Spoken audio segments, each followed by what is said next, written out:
Theodore Roosevelt once said, "The credit belongs to the man who is actually in the arena, whose face is marred by dust and sweat and blood, who knows the great enthusiasms, the great devotions, and spends himself in a worthy cause, who at best, if he wins, knows the thrills of high achievement, and if he fails, at least fails while daring greatly, so that his place shall never be with those cold and timid souls who know neither victory nor defeat."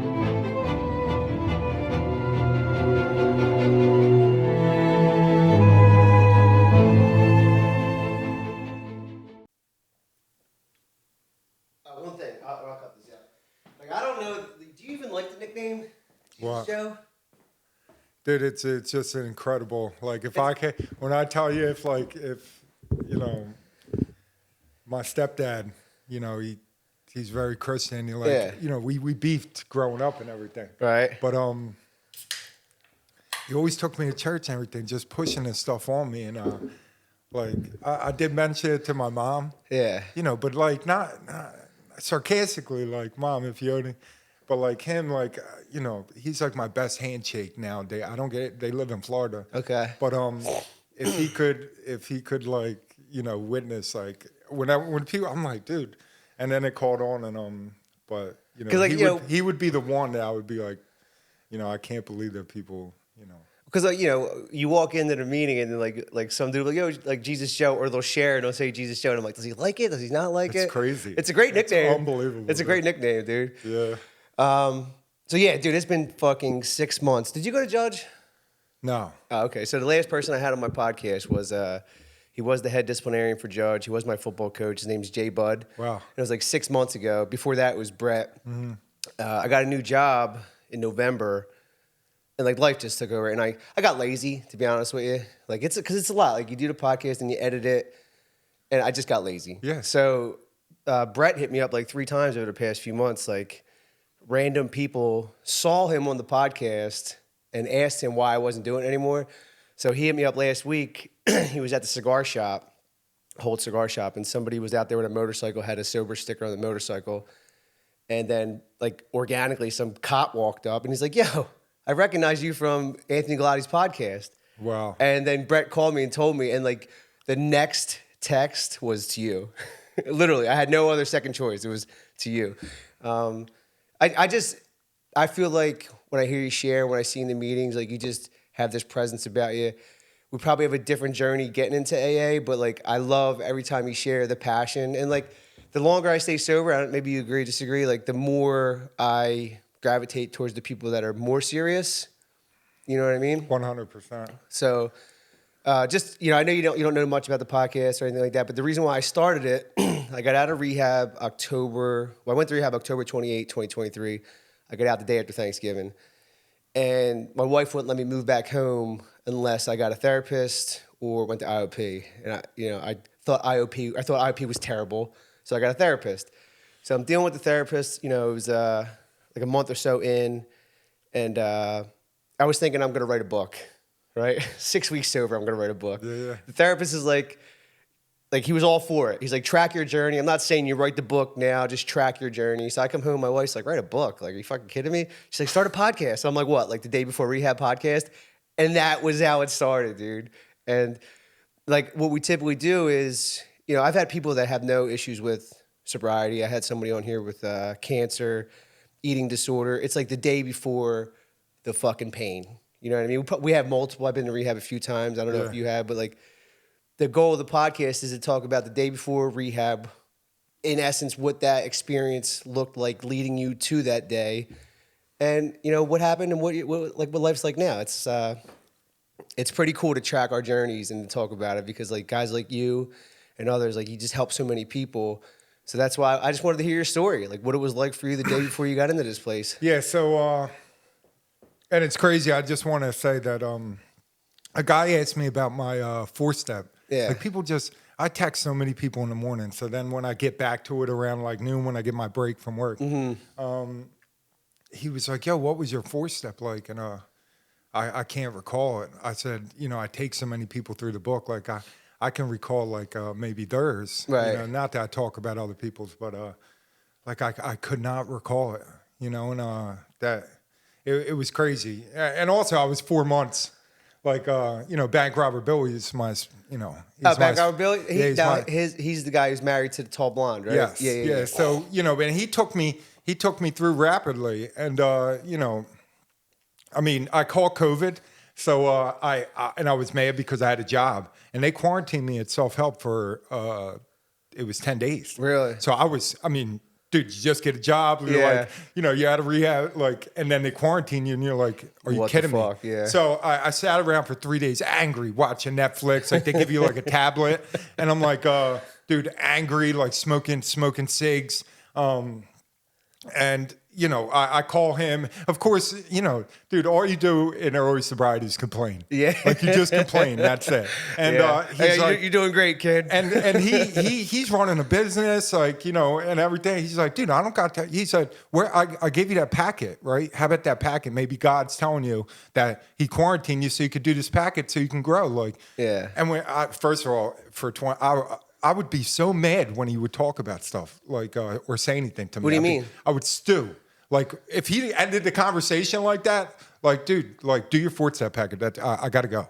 And, like, so I stewed on that. You know how, like, alcoholic tendency, like, your mindset. And so I sat for 24 hours just looking at it. It was on this desk. And then I finally, like, I just said, whatever. I picked up the pen, and it's bananas when you pick up a pen, you put it to paper. Yeah, the action. What goes on. Yeah. And, dude, it took off. And, obviously you remember, I don't really remember like doing it, but like, the trauma and everything that you put down, and packets are awesome. I don't know how people do it without it. It's a guide for a dummy. Yeah. Some people are like, I just do it through the book. And I sit with my sponsor. He tells me write stuff down and we talk about it and listen, whatever your path is. But, these guys are new, dude. They knew, and it's like homework when you hand a new guy, like, dude, I take people rapidly through. So we do a step a week, and then I give you 2 weeks for your 4th and 9th. Got it. So, and then I push. Like, they want to call me and complain and everything and like all this stuff. Like, dude, I'm like, listen, you're on your 4th step. Do your packet. Yeah. Or, and it's crazy how I was just talking about how Billy,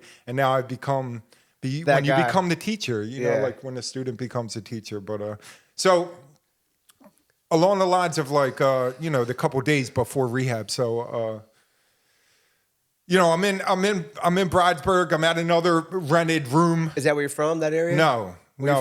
So, dude, that'll take So I went to 9 different schools in 12 years. My mom was 15 when she had me. Really? So she got sent to a home for unwed mothers, and like she was supposed to give me up for adoption. Right. Like that's what you do. You go to this home. She lived with like 17 other pregnant young women. Really? And so she was supposed to, have the pregnancy and then not see me and give me up to adoption. And she said that 2 lawyers were like gonna adopt me or whatever. She knew like vaguely, but she said she pretty much like almost kidnapped me and took a taxi. It was like $300 whatever back, because that was up in Lancaster. So she took it back home to Ben Salem. Okay. And my grandmom sort of was like, I'll take the kid, but you got to go somewhere. Your mom's mom? Yeah. Yeah, okay. And so my grandmom like raised me, and my mom lived in Philadelphia, and she would come like every day or on the weekends or whatever. But, long story short, I went to 9 different schools in 12 years. Like my mom was young, so she had a lot of boyfriends. So we bounced around until she met my stepdad. And, we still bounced around until he found like the house. That's crazy. 15 years old, man. Like I was 20 when my daughter was born. Like I'm a kid then, but 15, you're a sophomore in high school. Dude, I was 22 when I had my first son. And dude, like boys are, we're just behind. Yeah. Like, I don't know how they send people to, 18 years old to war and everything. Dude, it's crazy. You're like 11. Yeah, bro. At 18, I'm 11. Yeah. Like, I'm just worried about like a couple things, like girls, and like, I don't know how to sneakers. do anything. My mom's doing my laundry, like all this stuff. So I really don't know. So that really blows my mind. But yeah, 22 or whatever, 15. So 15. You got to imagine. Crazy. Yeah, and it was a one-night stand with my dad. My dad was 19, so like whatever. And he wasn't in my life till I was like 7 or 8, my dad. But my stepdad, I think I met like when I was 8 or 9. So I always had this turmoil. When I first met my dad, I loved him right away, immediately. I think you pair bond, like. Yeah. But he's like us, but you know, he just was never really available, loving or anything. But he would every other weekend or wherever when he was available, he would come pick me up. But so I beef with my stepdad, you know. Just because, like, I don't know, he wasn't my dad. And who are you trying to take my mom, my best friend, away from me? Like any boyfriend that would come in, my job was to make their life a living hell. Yeah. Right? And I did. I did. I did it to a great, until he, like this biblical man came and he was just sturdy, dude. He wasn't going nowhere and, you know, talking the Bible. And, you know, dude, I got to tell you, this guy, man, to put up with me and my mom, like... And he stuck around. He's still around He's today? still around. He's still around. They live in Florida with my sister. She just got married and she has a kid. But so, you know, I suffered through, you know, drugs and alcohol pretty much at like 14 when I picked up, you know, whatever, a joint or alcohol. Yeah. And, you know, I lived up in the suburbs at that point. So I always say the suburbs and the city are a little bit different because the suburb parties don't end. And, you know, the money of their parents or whatever. And somebody's parents were always going on vacation. So you had the weekend. So it wasn't like a 2-hour party where like at the city where you're like, all right, we're going to party and then go to the woods. Yeah. Like, dude, we were in big ass houses partying like it was like, you know, no end. My sister and my dad, he was a heroin addict. He died with 20 years sober, but he got sober. Like, I think my sister was in like 7th or 8th grade. And, my sister went to live with my uncle in Warminster. Yeah. Then became a heroin addict. You know what I mean? Because Warminster was wild, dude. The drugs. So I actually went to Law College in Warminster and then Tenet for a year before I got kicked out. But yeah, dude, the party, you're like, so, you know, the drugs were just plentiful. Yeah. Right. And it was never just like, okay, you're going to take one E-pill. You know, it was like, dude, we're taking 3 and we're dropping liquid acid in our eyes and we're eating like it was bananas. Yeah. And I dated this girl, her family owned a deli up there, like a couple of them. So she lived in a gated community. Dude, when her parents were never there, there was like, you know, they were never there. You would see the maid more than them. And we partied. And I think that's like, dude, when you put that much drugs and alcohol in your system, something breaks. Yeah, at that age, for sure. Something just happened, and my tolerance, you know, was just high. And you know, the people always say like, "Oh, I party on the weekends," like, or whatever. Dude, we would get 6 o'clock in the morning. You know, we would go to my friend's house. We're doing bong rippers, you know, before we're going to school. Like, and then we're going to they called it the Hill right outside of town, you know, and we're going up there and we're blazing like 15 blunts before we're rolling into school. I couldn't imagine like, you know, the smell or how you're looking or anything. And the teachers, now that I'm sober, I'm like, oh my God. But, dude, blasted. It's crazy. Drinking box of wine at 6:30 in the morning before you're going, like, it was just bananas. So, I mean, yeah, the suburbs were, you know, and I would always come down in the city to see my dad or whatever. So I had like that 2-world kind of. Yeah, I get that. You know, so a couple days before rehab. So I'm in Bradford in another rented room. You know, I'm seeing my kids whenever physically possible. I had 3 kids by that time, really? 2 baby moms. Yeah. Up to my ears in debt, right? Up to my ears in child support, right? In the rears. I feel like that has a lot to do with it, like the alcoholism. Like when you go backwards to a certain point, it's such an uphill climb, you know. And I think the dauntingness of things, that when you're so far in, like, let's say hell. It's too overwhelming. It is. It's too overwhelming. And you want to escape. Yeah. You need to escape. So, and that's the only way I knew how. Like now I know that normal people, like once you're steamrolling in the right direction, it becomes easier and easier. Like life comes at me and I'm just like, all right, I know how to deal with it. I don't stay stuck, which I believe fear is polarizing. It's paralyzing. Absolutely. It will just cripple you to the point to where, you know, and, you know, the Bible and the big book, everything talks about this fear. And, you know, it's false evidence appearing real. Like, it's not real. Most of these things are never going to happen. But to me, they're happening simultaneously in the past and in the future at the same time. So the only way I can shut these things off is to get on. Absolutely. And man, so the drugs and alcohol progressed. Like, I mean, acid, coke, drinking, until I found my drug of choice, which was crack. And, crack and hookers, dude, that was like my thing. And, a couple days before, obviously, you're lucky that your phone's on at that point, right? You're lucky that people can even get in contact with you. But anybody that is trying to get in contact with me, I'm pressing the fuck you button on the side. I don't want to talk to anybody. Friends or family are the people that call you to try to check up on you and everything like that. And I remember, dude, so a week before that, I'm fired from my job. Right, the car is making. I'm lucky to have a car. It's having crazy noises. Right, Just turn the radio up. Yeah, it's hell. You're living in it, and I'm borrowing off of Peter to pay Paul.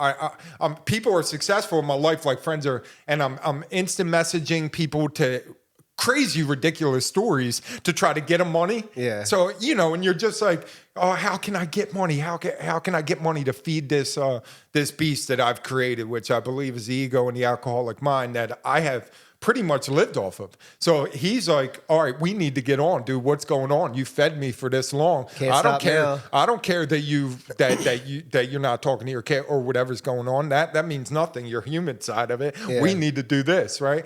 And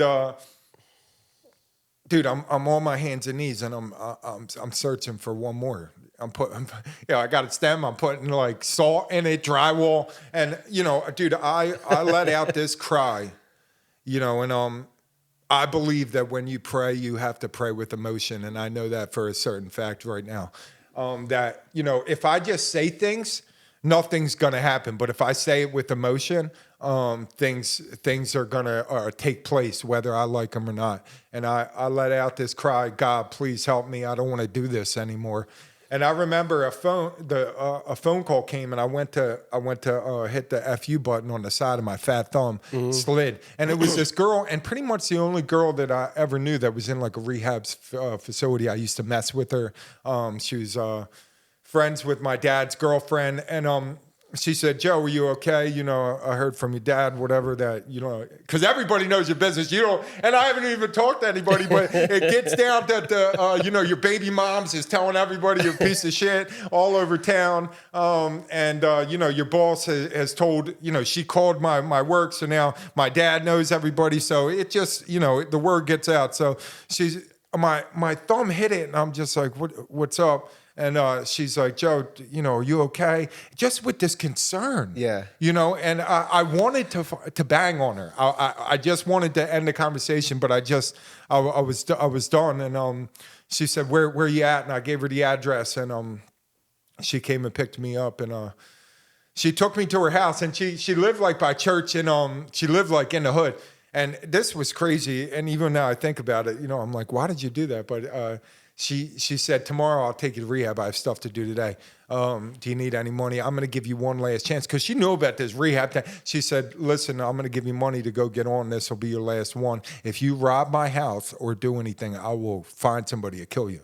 So I was like, dead ass. Oh my God. Yeah. So so I swear to God, I got on, and then I came back and I ate a bowl of cereal and I got a good night's sleep. And in the morning, I remember she asked me, she's like, where do you want to go? And this is my first time like ever doing this. When I was 16, I think I got caught with a bunch of e-pills, and I had to get sent to this like, it was called The Bridge on Pine Road, and it was for like troubled youth or whatever. Right. So they sent me there.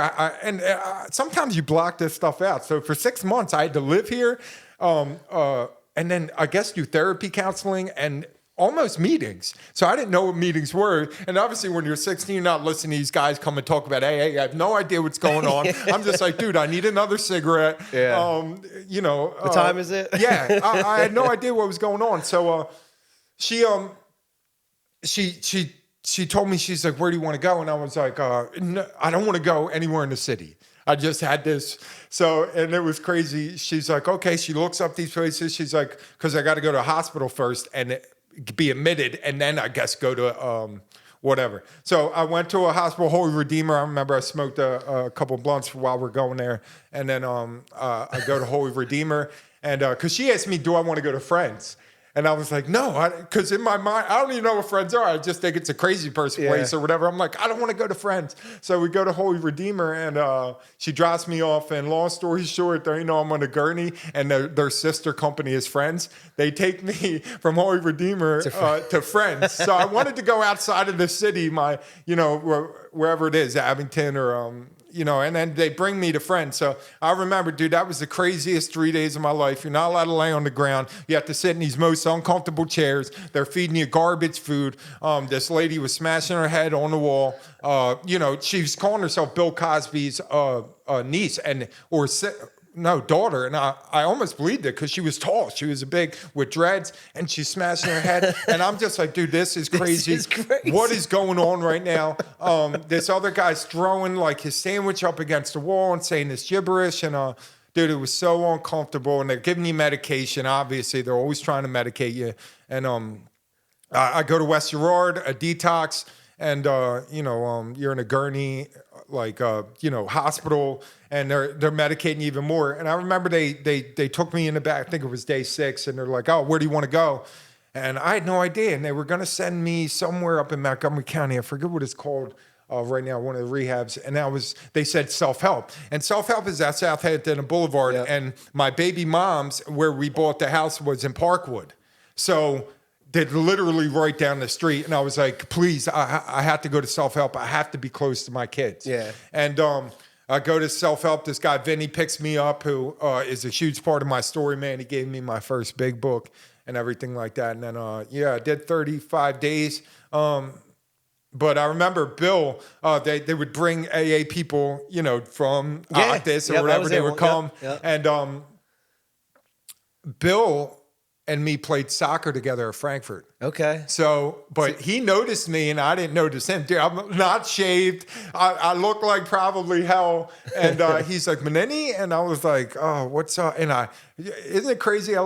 Dude, I can't remember people's names. It's bananas. And I didn't really recognize him. I'm like, hey, what's up, man? And hey, dude. And he's like, Menini, it's me, it's Bill. And his nickname in high school was Boner.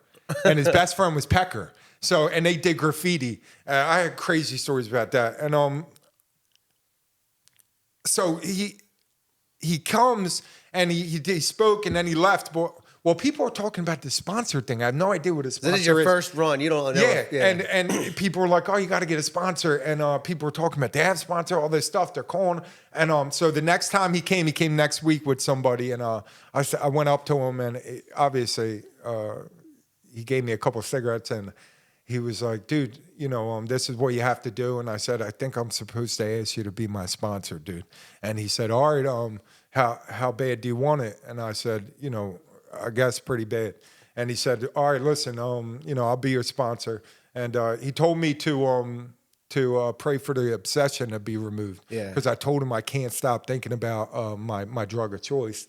And he said, and dude, don't you know, I went, for 2 weeks, I didn't really sleep good. And I went in the room that night and I prayed for the obsession to be removed. And I slept good that night. And dude, I woke up the next morning. I felt like this sort of way, like I could, sort of think clearly. And I don't know, man. He took me through the book, and I went to the halfway house and everything like that. And I did the deal there. I was there for 10 and a half months. And, at self-help, right? I was on fire. Yeah. I was on fire. I never heard you share that. Messing with the one thing I didn't take was messing with girls, and I'm messing with this girl, nurse down in South Philly. I'm making the commute, right? Does she know your deal at this point? Yeah, she did. And she had it, but she still drank and smoked a pen. So I remember one day, I was just laying in bed with her, and I hit the pen. Did you? Yeah, I hit the pen at 10 and a half months, and don't you know? A week later, we had this thing planned where girls love this stuff. Oh, we're going to the art museum. It's Christmas, and we got matching flannels, and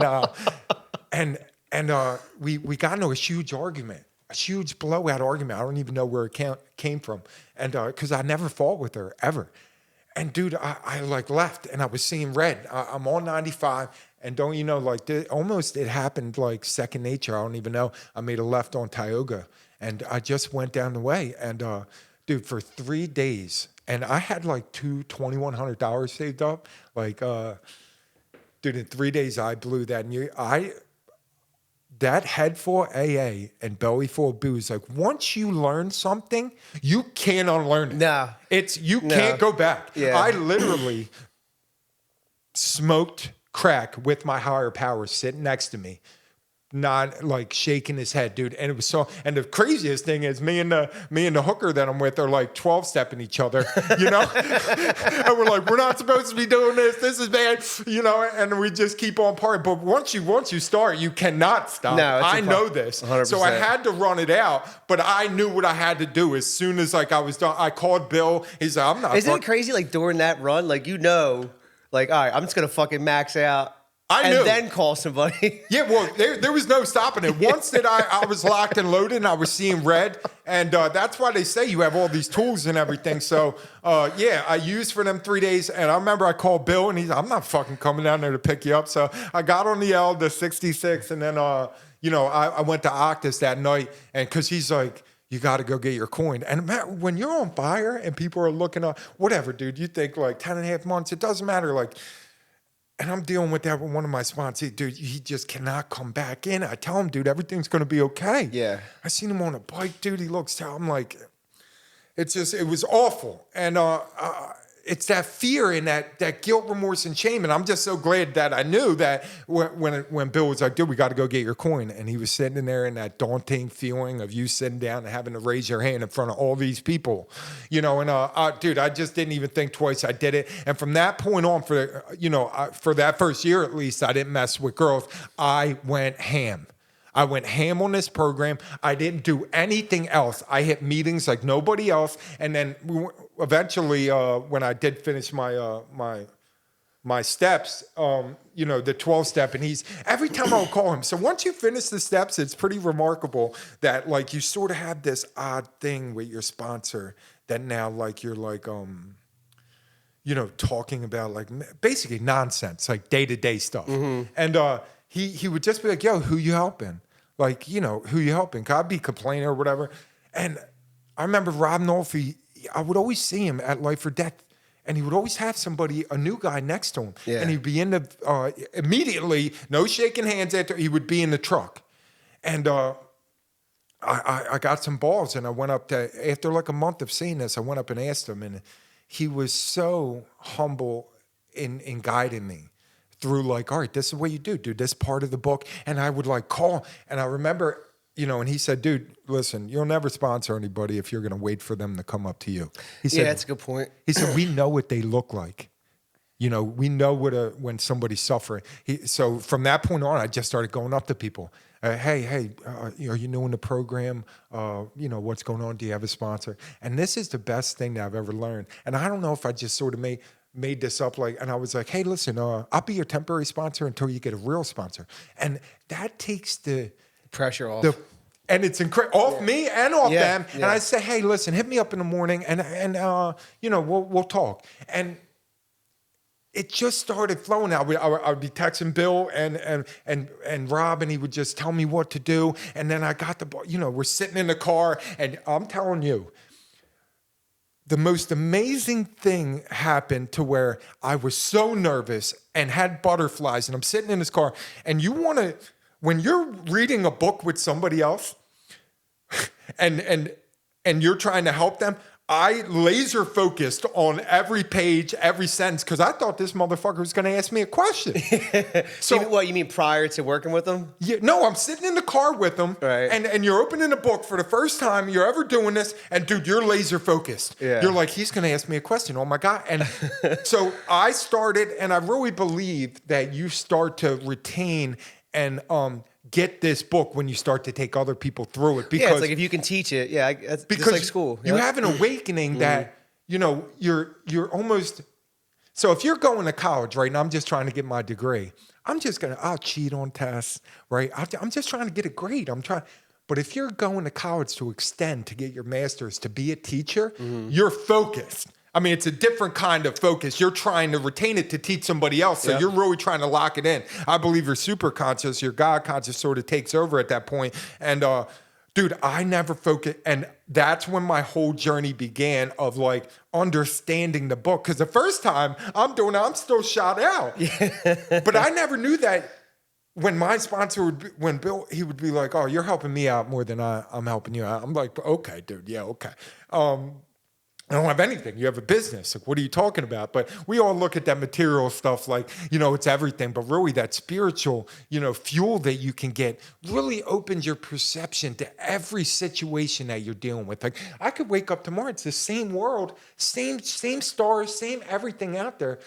But if I'm not feeling right, that's how I'm going to perceive that day. 100%. But when my perception opens up, right, I start to see things more clearly. I'm starting to see more people and more people that I can, help, guide, and love. In return, we all mirrors. So they help and guide and love me. And so when I started opening that book, I started really retaining this thing. And it's crazy. When they were on their first step, I'm on my first step. I'm almost like learning what powerless is and unmanageable. I was like, damn, dude, but when you're really going for it for the first time, you're just doing it out of the motions. You're like, oh, okay. And I'm not going to lie. Bill would give me cigarettes. I don't know if he would string me along, and I still do this to new guys. Cigarettes are everything to a new guy, dude. They're everything. So if you really want to get a new guy, buy him a pack of cigarettes, dude. See if that motherfucker calls you in the morning. He going to call you in the morning, dude. And even if he's, right, doing it for the wrong motives, right? Because I was doing it for the wrong. I went to meetings to AUK this. I'm not lying to you. To really I didn't have cigarettes. I didn't have money. My bridges were burned. I didn't have nothing. Right. I mean, I burned everything, like you said, to the ground. So when you know that these people are there, I'd be sitting in meetings, right? And I'm looking at people's pockets. I'm like, oh, maybe he's got a Salem, or maybe it's a Marlboro. Maybe it's one of them Indian joints, the American ones that I don't. And I would never ask for one. This is how greedy I would ask for a couple. Like, oh, I'm at self-help. But something miraculous happens, even if you're doing things. If you're in the right place and you're doing things for the wrong motives, it'll start to catch you. It'll start to pull me in. And I would hear something. I remember I was at Life or Death, and I heard this guy, and he told my story. And that's when my whole life changed, because something happened inside of me, like my soul shook. And it struck a chord in me. And from that point on, I started grabbing how it works. I started participating in my recovery. Mm-hmm. And when you're just there, you're there, dude. You're thinking, you're up and down, you're smoking cigs, you're on the phone, you're checking Facebook, right? When you start to put your phone down and really put it on silent, take your watch off, right? And really focus in, you start to get the whole thing. And dude, Octus, Life or Death. I have like 4 home groups. I go to the Keys. I go to Stepping Stones. The world started to open up to me. People are inherently out here to help you. Yeah. When we're rigidly, we think that these people are out to get us. Oh, I'm not gonna give them anything. The whole everything started to open up to me when I would participate in my recovery and understand that I could get something from this and also pass it on. And what a beautiful program. I really think that this program, like maybe God was losing the battle. And we were talking about being divinely inspired. And I know this for a simple fact that this whole program's divinely inspired. Bill, out there, searching for people to help with Dr. Bob, who he went and met in Ohio off a hunch and intuition, which hunches and intuition. The craziest thing is that I'm guided by a spiritual entity, by my creator that I'm connected to. So, but while I'm being guided, my ego is telling me, this is a bad idea. What are you doing? I can't believe you're doing this, dude. And it's so hard for a new guy to understand that I'm going in the right direction while my mind is telling me it's the wrong direction. Mm-hmm. And I my ego is just a scared little boy that didn't get enough love.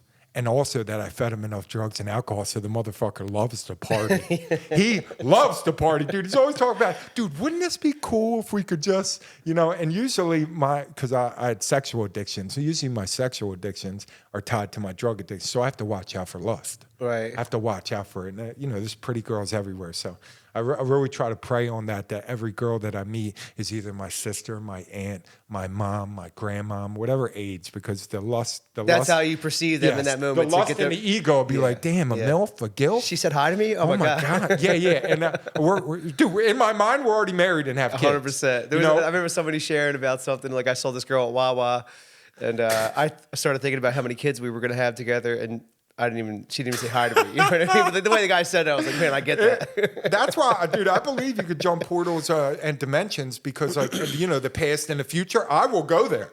And so, the best thing I ever learned in AA, the absolute best, it slowed me down, was that 24-hour thing. 100%. And, you know, Emmett Fox and, the Sermon on the Mount. I've read tons and tons of other books about spirituality. It opened me up to that 24-hour basis and that God lives in the present moment. And if I'm staying in the present moment, it's so crazy how fear and worry just shed away. You know, because if I'm living in constant companionship, but constant companionship is only right now. Yeah. So right now is the only thing that's happening. But if I am sitting, lowing, self-pity, I'm not making enough money, my girlfriend's not doing what I think that she ought to be doing, look at my refrigerator, I don't have enough food, my kids are always asking me for money, like I will go there. So, you know, the best thing that I learned in AA is that 24-hour period. So I just have to stay sober for today. And you know, I have so many new guys, dude, that call me in the morning. It starts at like 6 o'clock in the morning. I don't know why I told him I woke up at 5:30. You know, but dude, it starts at 6 and it doesn't end till around 9 o'clock. You know, new guys just call me in the morning, and it's a blessing to be a light. And I know that you know, I'm a spiritual being. I came from somewhere. I'm going to go somewhere after this. And, you know, I'm just having a human experience. And I can have that human experience just in today. And, you know, offering that light, which I don't know what happens. You get kindled and you become enlightened, that people are drawn to you. I always thought I had to chase everything. Yeah. Now, you know, when you chase something, what happens? It runs away. Absolutely. And, you know, an Asian monk said that, he said, you know, when you have that thing, anything I push away is going to come, and anything that I pull is going to try to, you know, go away from me. So I do try to live in the present moment, man. You know, new guys keep it green for me, dude. I understand when I hear that fear and worry in them, and I try to steer them in the right direction, because the best part about this program also is that we give suggestions. No addict likes to be told what to do, dude. Yeah. Like, we rebel, like rebellion dogs. We run and suggest, hey, listen, why don't you try this? Mm-hmm. You know, if it doesn't work, let me know. And the suggestions, and, you know, they talk about that in Napoleon Hill's Get Richer. Suggestion is everything. That's why when you walk into AA, what do they have on the walls? All the signs. All the suggestions, right? They're just suggestions. And suggestions can go in a bad way. You know, obviously Hitler and everything like that, like he used suggestion in a bad way. Suggestion is the things that you go around. That's why they talk about people, places, and things. That you want to be around like-minded people that are talking about goals and achievements. And I listen to, you know, Les Brown, David Goggins. Love Les Brown, David Goggins. Oh my God, you know, and people that motivate you to want to be a better person. It's crazy. I'm an alcoholic and I broke my brain, so I have to listen to it again tomorrow because I got a built-in forgetter. You know, I really do. That's why I go to meetings, you know, to help the new guy, but also I need to be reminded. Yeah. It's true, man. Like, I share sometimes, like, every morning I wake up, the devil wants to win, man. Every morning. Like that, and that's just never going to change, ever for me. Like, the devil wants to win every morning. So what do you got to do when you wake up every morning? You got to get on the grind as soon as you wake up. Yeah, because we live two lives. Yeah, 100%. So, you share that all the time. So we're split. 100%. We're split. Yeah. We have our devilish ways. If you want to, you can. All this stuff is just material stuff to you. If you really wanted to burn your life to the ground, you could again. It's still within you. It's like right there. Right there. Yeah. It's not going away. No. But the good thing is that I could feed that other side. And God is so much more of a provider. The other side's a taker. Yeah. And it allows me to take from other people. And then you know what it does? It takes me on a fucking adventure and leaves me alone. I said, where are you now? And he's almost like, you know, and I know he's that scared little boy that loves to go on adventures. So I just stay on my path with God. And he's always there. And he's awesome. He's the father that I never had. And he also taught me how to be a father, you know, through love, patience, tolerance, these things that I can, you know, that really are the best things ever that money can't buy. You can't buy that stuff. No. You can't. It comes with a spiritual program. Oh. 100%. Like I could never commit to the fucking program. I would just make meetings. My sponsor was my best friend. You know what I mean? And I wouldn't hang out with sober guys. I wouldn't do the readings. I wouldn't do the steps. And fucking 12 years later, I got 2 years sober. Isn't that how strong the ego is? It's so Because you'll bad. be in a meeting, he'll be talking, what the fuck are you doing in here? Look at that dude. Yeah, He has I don't no need to do those He has no steps. idea what he's talking about. Yes. Oh, because one dude has 40 years, you think you're going to have 40 Yeah. years? You can never have 40 years. And it just keeps on going. That's why it's good to listen to, other, dude, motivation is awesome, right? But I still need to do action. I can't just be sitting on my couch listening to motivation. Yeah. I have Listen to David Goggins telling you how to get fucking nasty on your couch doing nothing. It's an action program. And listen, Yeah. I also try not to do too much extremes, because extremes will wear me out. And then if I don't hit that pinnacle of where I'm supposed to go. Self-pity, boom. Oh, dude, you're nothing. Yes. Because he's always there. That ego, Yeah. that built-in forgetter. Les Brown talks about it. It's a... and he says the best thing. I was just listening to it yesterday. Like, don't let somebody else's opinion of you become your reality. Yeah. And like, I did that my whole entire life. People's opinions of me all around me became my reality, and my reality was destitute and despair. And man, dude, I think that the farther in hell that you went and the farther down, that's when you meet somebody else that's in hell, like the new guy, you're willing to go down and get them. Yeah. You're willing to. I just want to help people, and it's crazy how that paradox works. When you're helping them, you're helping me. And How have you taken helping guys that don't get it? Like when So- you're working with a guy and they're just not getting it. What does that do to you? Because you got all this passion, so you want to help, and they're let just me- not seeing Let me it. tell you a little quick story about the first guy, right? That I got my number. I told him, all right, I'll be your sponsor. I called Billy and I said, dude, in my head, we're going to Six Flags together. I got a best friend. I can't wait. Don't you know, motherfucker didn't call me the next day? Yeah, of course. Dude, I built up in my head. I said, dude, we're almost skipping Yeah. down the beach. Like, it was bananas where my mind will go. And he didn't call me next day. So now, like, I give straight rules, dude. You look people in the eye, even if they're not there, because most of us are sleepwalking. If you looked at your life before that you got to this point, like sobriety, I was sleepwalking. I was a 100% cop. existing. I was That's it. programmed by whatever. I'd watch the news. I'm like, and that's why I don't watch the news no more. I'm left, right, black, white. Yeah. If I seen somebody that I seen on the news that did something bad the other day, I'm crossing the street. I'm not that I'm looking to help anybody or hinder. I was just me. And so you have to watch out. People will program you if you don't program yourself. And dude, it's crazy when you actually awaken. Mm-hmm. And you start to see things for what they are, and you start to get principles. I believe when we allow that awakeness to happen, that our moral compass inevitably starts to straighten out. We know, dude. For my first year in sobriety, I still stole from Wawa. Yeah, I heard you say that. Don't you know that my life didn't move forward? Mm-hmm. Like, you're stuck. If you lie, you're lying to yourself. That's why Ramirez. If I cheat, I'm cheating myself. If I steal, I'm stealing from myself. So there's this perfect world out there, dude. It's perfect. God made it perfect. But he's not gonna, we have self-will. So if we do things, there's something gonna happen to you. Now, if you do a good thing, something good's going to happen to you. And you can, when you're steamrolling in the wrong direction, you say you're going to burn your life down, but Yeah. it's going to happen no matter. You're already going there. You're just preemptively saying. So that's why. It's almost like you say it to make yourself feel good about the fact that you're doing it. It's fucking nuts. And don't you know that affirmations are real? Yeah, of so course. I talked bad about myself when I was sleepwalking. My whole entire existence. I'm a loser. I had a lisp until I was 12 years old. So that didn't help me neither. Like going to new schools. I went to 9 different schools in 12 years. Oh, this kid has a lisp. The girls love me. So that means the guys hated me. Yeah. I was fighting, dude. I had this animal instinct. I would just fight. Kids are, how did Sally sell seashells by the seashore? Kids are brutal. Yeah. And especially when you're going into a new school, dude, I was just ostracized. So I had to be funny. I had to have this outgoing personality because I was always the new kid. So I want people to like me, right? I was always searching for outside. And that's what they talk about, the isms, internal spiritual malady, that I had from an early age. I never felt accepted, broken home.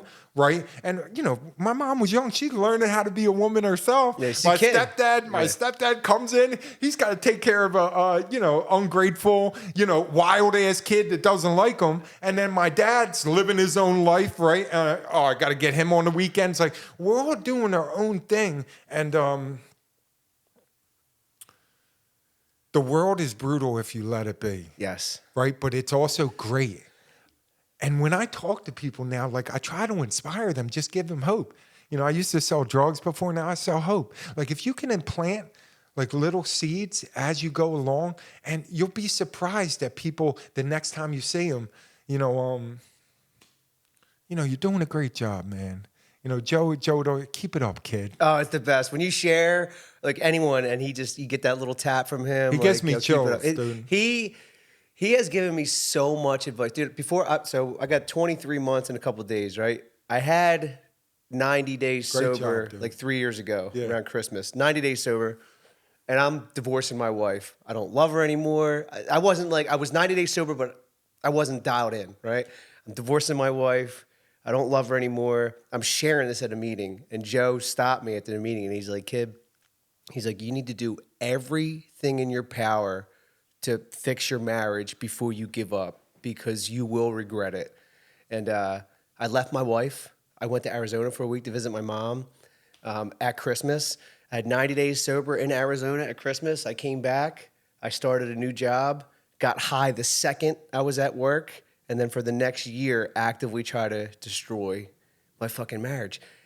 And thinking about it now, you know, with the 23 months sober, I'm like, I honestly think that was a different person. That could not have been me, bro. It just wasn't me. I was so hamstrung by this disease. I convinced myself that I don't love the most amazing person I ever met in my entire life. And I believed it.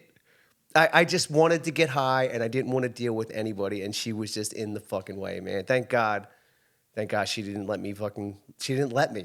She didn't let me. So isn't it crazy how Joe can plant that seed in your It's head? crazy. And that we're even sitting here right now and you're Yeah. not in an apartment. Oh my God. You know, I was coming looking. to see you know, to your dogs or whatever the case may Yeah. be. And I'm going to tell you how Joe changed my life too, right? So,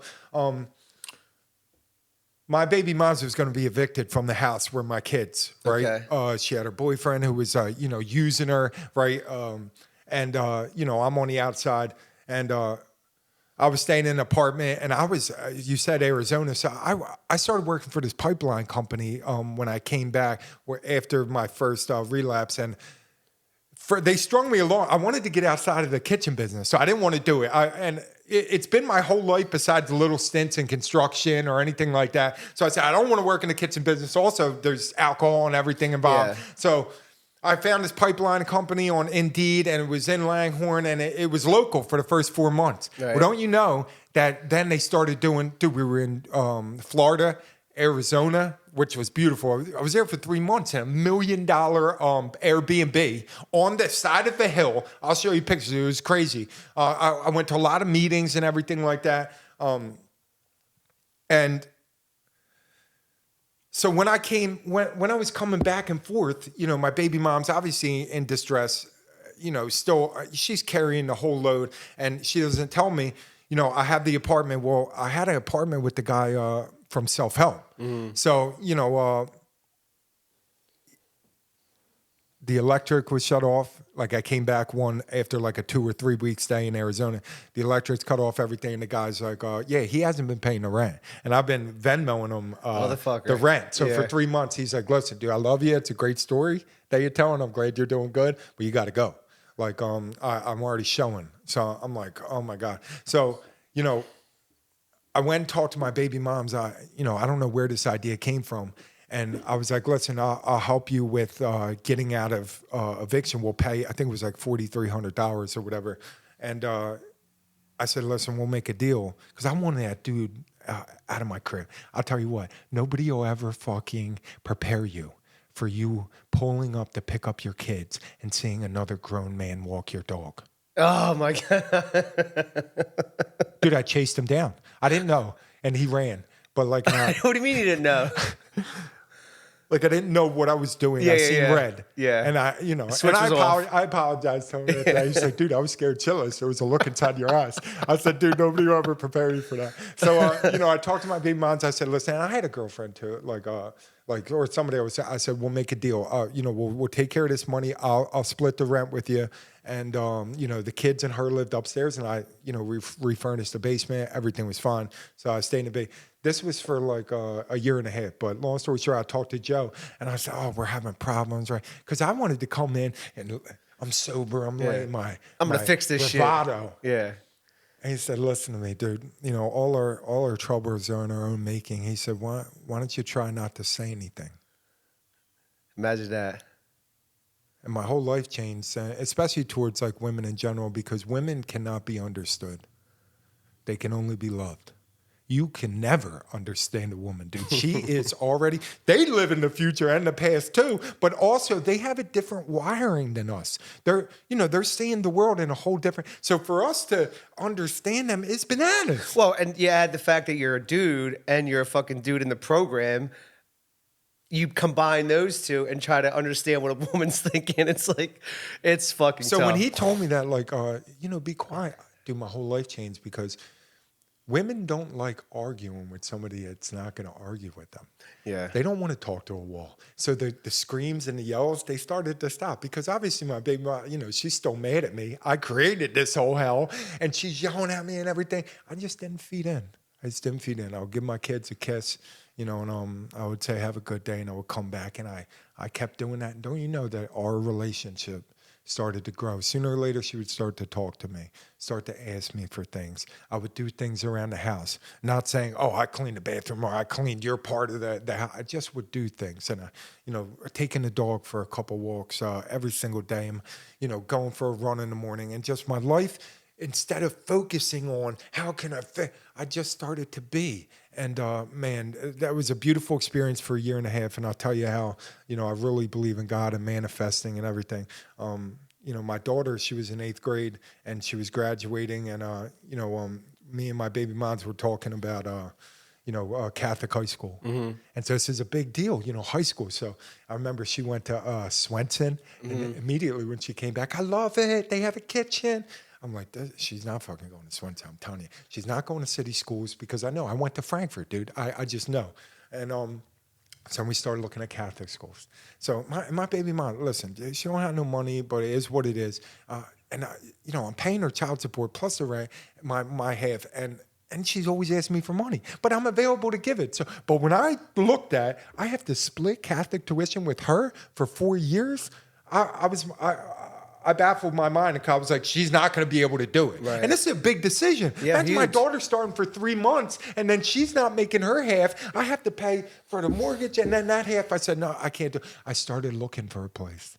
And I haven't had my own place ever in my whole entire life, ever, without mom or dad or a girl, co-signing or doing anything. I started to look at it. I didn't tell anybody. I'm starting to look for apartments and everything. And I asked her soccer coach at HVHA, she plays for a club, and she was like, Nisha, how many girls' high school is the best, girls' program around? I started looking at apartments, and, at first I was like, dude, 1,600, 17, 18, there's no way I can't do it. I started to pray on it, and I always read manifesting books, and so I started to turn the key. I started to thank God for the refrigerator and the bathroom, and I said it's all brand new, and I started to vision this. And don't you know that? And you obviously have to save up money, right? I never saved up money, even in sobriety, my whole entire life. So you need about $5,000, dude. That's to an ex-crackhead, dude. That's a lot of money. Immense amount of money. And it's, I do okay, but I'm not nearly where I'm going to be, how I see myself in the future. But whatever, we all have to go through our pains. So I'm opening the door every single day after I get done praying. I'm visualizing it. And I wound up saving $5,800 in 4.5 months. And also, looking for a place that has pets. I'm looking for a place for my dog, for my 2 kids, and me. I was drawn to this one place. It's in Pendle. Everything was brand new. I've seen it twice, but I was waiting for God to tell me, like, okay, make a move.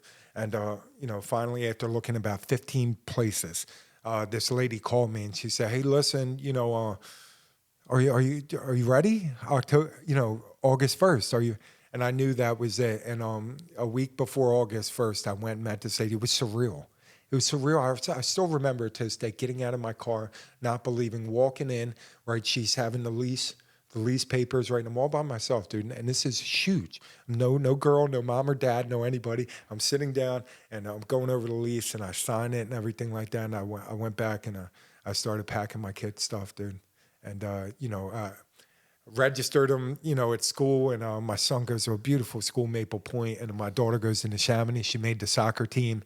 And, It's amazing. It is incredible. If you dive all in, not only to the program, if you're an alcoholic, and an addict or vices like you were talking about before that. We all have vice. The craziest thing is I wish that normal people had stuff like this, like, Eaters Anonymous or Smokers Anonymous or anybody that's dealing with a vice that's holding them back. Because we all know that our character defects, right, block us from the sunlight of the Spirit. So people need other people or else they're going to be sitting in a big house. I don't care if you have a mansion or an apartment. You're living in misery if you're cut off from the sunlight of the Spirit and you're just dealing with the vice, overeating, over drinking, over gossiping. If a woman's just talking to her friends or FaceTiming with people and just taking bad stuff in, all watching Netflix, what's the new show on, just indulging in things that are not filling you, that God-sized hole that everybody has, right, it's not going to be filled with anything.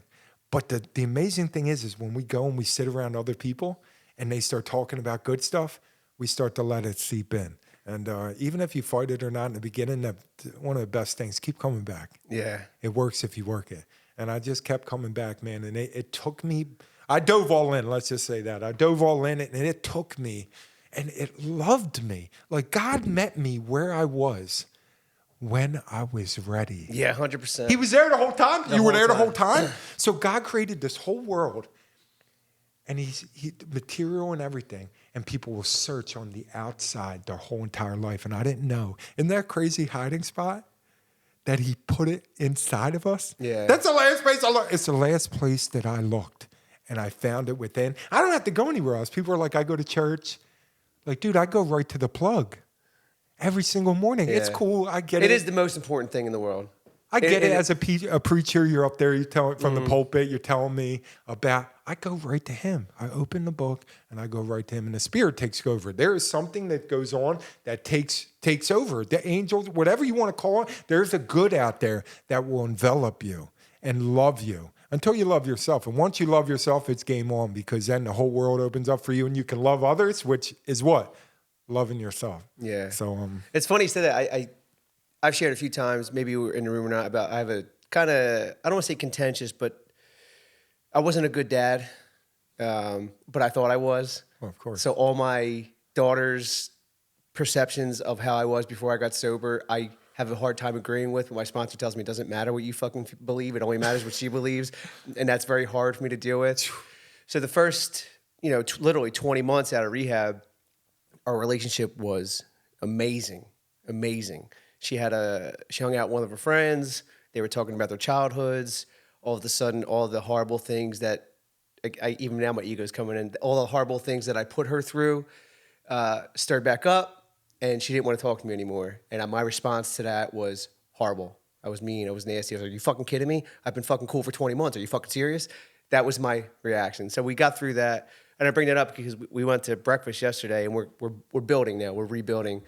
And she doesn't love herself, right? Now, this kid went from 315 pounds to 245 in the past year. Wow. She works 2 jobs.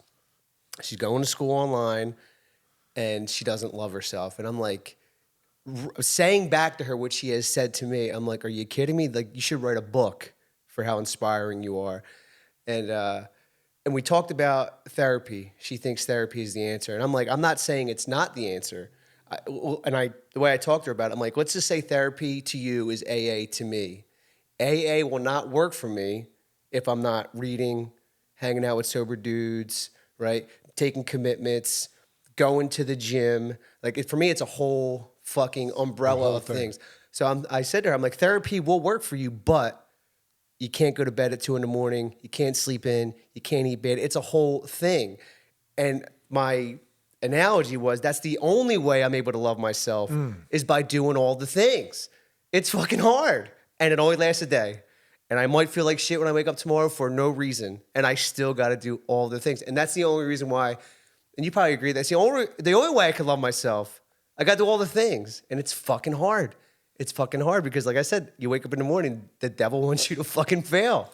It's in me, bro. If you don't have a purpose, or you don't have something to look forward to, it does become very daunting. Yeah. You're drifting. Yeah. You're drifting around. Tony Robbins, he just talks about drift in the ocean. But that's why I give these young guys captain, so much credit. That come from like your story to get to this point. Like that had to be fucking hard as fuck.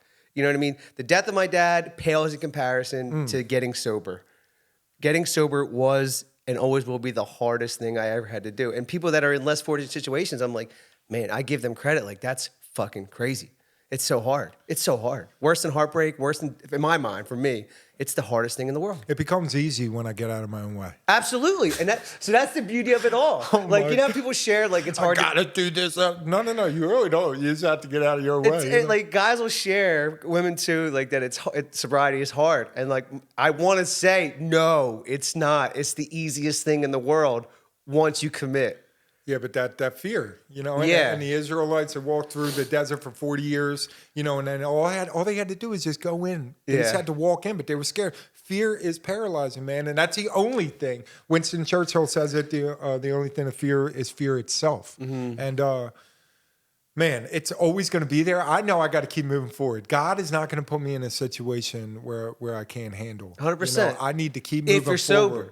Yeah. Right? And but people share this all the time. You can get through anything with a reliance on God if you're sober. You can't have half the equation. Yeah. You know what I mean? You need the whole fucking thing. Animals smell it, dude. They say dogs and bees, and I want to be in the lion's den, dude, just petting the lion. But if I'm scared to death, dude, he's gonna smell that fear. He's gonna eat your ass. So man, dude, it's beautiful to know this. And then I just keep, like you just were talking about, building it.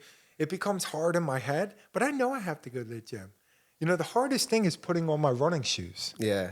The easy part is running. That's a great point. It really is. When I'm running, I'm in meditation. Yeah. I'm really connected to the source. And, when I used to be on the treadmill, it was like the first 0.3 miles were the toughest. Yeah. After that, I'm grooving. You're in the zone. So that just says even we were nervous to even start this. Once we're in it, you're rolling. Dude, it's crazy. And I need to be in more situations where I get butterflies. Yeah, and that's, I don't know if I read this in a book or somebody told me about that, but when you're in the right state of mind and you're doing positive things and fear creeps in, that's the direct indicator that you are doing exactly what you're supposed to be doing. Yes. Yeah, it's fucking amazing. And I don't think it ever goes away.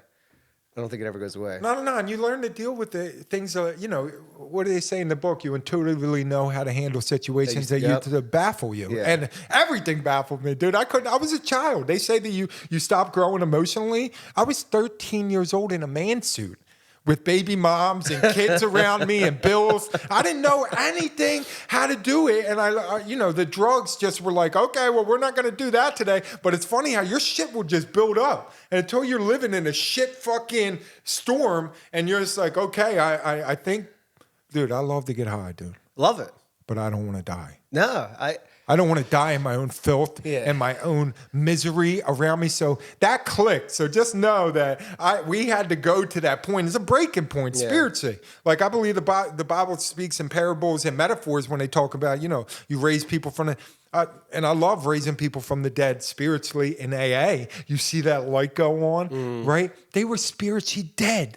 They were dying. Yeah. And then now you hear them come alive. I hear it in the conversations when people make that switch right after the fits that they start talking positively. Yeah. And, oh my God, what's the next step? Character defects. Oh my God, I got a lot of them. Okay, what do I do? Okay, you have to pray them away. And, nothing's easy in the beginning, but it becomes easier and easier if you do it consistently. Yeah.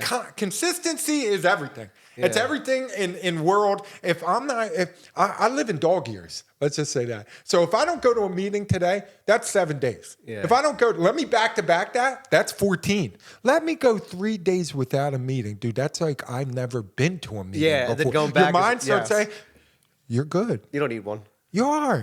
Dude, look at your life around you. Look at the girlfriend that you have. Are you kidding me? And it'll just block my mind from how I got that. Yeah. You're good. And that's the worst place I want to be. I never want to be good. Did Goggins wake up, he says, I'm good. Les Brown, oh, I got to do another, I got to get on stage again, or I got to do this again. Tony Robbins. No, you're in flow state. You know what you have to do. They're guiding. Their intuition and their hunches know what they have to do. And what do? They get out of their own way. Yeah. You know? So, I don't know if it was Goggins or Jocko, but they, I think it might have been Goggins where he was talking about motivation's the fucking biggest scam in the world. You know, drive is bullshit. Passion is dog shit. Yeah. The only thing that matters is discipline. And I agree 100% because dude, we've all been there where we wake up like ready to fucking go, ready to run, ready to go to the gym, ready to go to meetings. And then you wake up the next day like, I don't want to do anything. I don't want to get out of bed. And that's just, it's bullshit. The discipline that I've been able to acquire in this run has changed my fucking life. yeah, you look man. great, bro. So do you, dude. I love seeing you. Like you were like, I don't know why it was you, but when Brett called me, the only person I could think of was you. Yeah. For like, because it's been 6 months for me, and I'm like, you're easy to talk to. You're so passionate, and I just love being around you. Like we don't talk that often. We don't. No. But Great that'll probably change acquaintances. now. Oh, You know my what I God. mean? Like so, this was fucking awesome for me. Yeah. One of the things we can end in a minute. One of the things I read in a book. It was a Mark Twain quote. I've been through some horrible things in my life, some of which actually happened. Yeah. Right? Isn't that's where my head goes? Like I project the worst catastrophic things that never even will happen. And like, I'm getting better with that. Yeah, I mean, well, my favorite quote of all time is Isaac Newton, and we have seen further by standing on the shoulders of giants. So we need to be them people that Joe is. Like, so they can't see their perception levels down here. So I need to lift people up, right? And so they can see, right? When I couldn't pick him up anymore, right? I need to pick him up mentally. Yeah. Right? And spiritually. I can't pick them up physically anymore, right? But we need to pick people up so they can see, hey, dude, like, did you ever go to like a vacation or something and you see something and you're like, I need to get back to this place or I need to see other things. So that energy and that hope that, oh my God, I didn't even know that this was here, opens you up. And dude, I'm open to anything. I don't shut down. I don't fight anything, which is great. I just go and I know that God's going to take care of me. It's a beautiful existence. And, you know, sometimes what you did ask me, I don't know if I answered it, like, what do you do when people, don't get it? You move on to the next one. Yeah. There's so many people to help. And sometimes I do get down on myself about this one fact in general, that there's not enough people that are helping. Because I sit in a room, I'm like, dude, we're outnumbered. We're outnumbered by new people that are coming in, and who's going to help them? But I just try to do one person at a time, and hopefully, that's all I can do, and it's a beautiful life. Yeah, it is. Dude, I can't thank you enough for doing this, man. I hope you enjoyed it. I had a great fucking time. Like I said, it's incredible. It's been a tough, just what life got in the way. I got lazy, and I think having you on is the jumpstart I needed, man. I can't thank you enough, bro. Yeah, love you, man. My man. Thanks, dog. You got it. Boom. I guess I want to end it this way. Love you, bro. Yeah. We love you, Dad. I love all of you. We love you, daughter. I love you too. That was nice. And I tell you what, let's go,